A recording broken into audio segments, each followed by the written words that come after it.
শ্রী শ্রী রামকৃষ্ণ কথামৃত প্রসঙ্গ। জীবনের উদ্দেশ্য।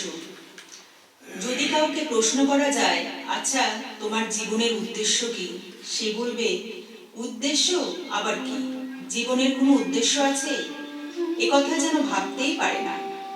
যেমন বঙ্কিমচন্দ্র চট্টোপাধ্যায় ঠাকুরকে বলেছিলেন যে জীবনের উদ্দেশ্য হচ্ছে আহার, নিদ্রা ইত্যাদি। উত্তরে ঠাকুর বলেছিলেন, সমস্ত জীবন যেমন করে কাটাচ্ছ এখন তারই ঠেকুর উঠছে।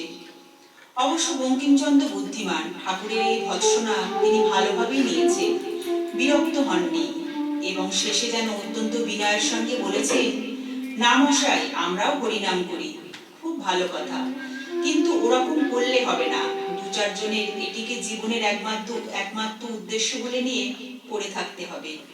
কেবল মঠ মন্দিরেই নয়, বাড়ির যে কোনো জায়গায় যদি দুপাশটি লোক এই ভাব ধীরে রূপে ধরে থাকে, তাহলে সেখানে ক্রমশ একটা পরিবেশের সৃষ্টি হয়।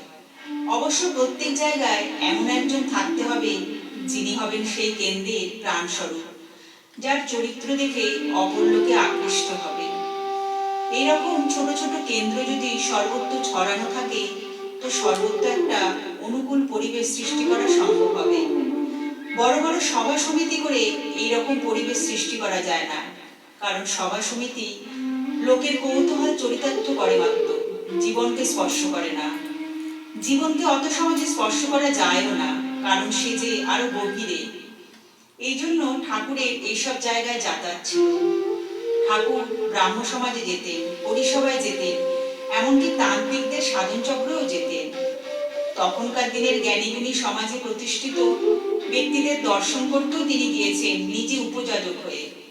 কালনায় ভগবান দাস বাবাজিকে দেখতে গিয়েছেন, কলকাতায় মহর্ষি দেবেন্দ্রনাথকে, ঈশ্বরচন্দ্র বিদ্যাসাগরকেও দেখতে গিয়েছিলেন, শশধর তর্কচূড়ামণিকেও দেখতে গিয়েছেন, দয়ানন্দ স্বামীকেও দেখতে গিয়েছেন।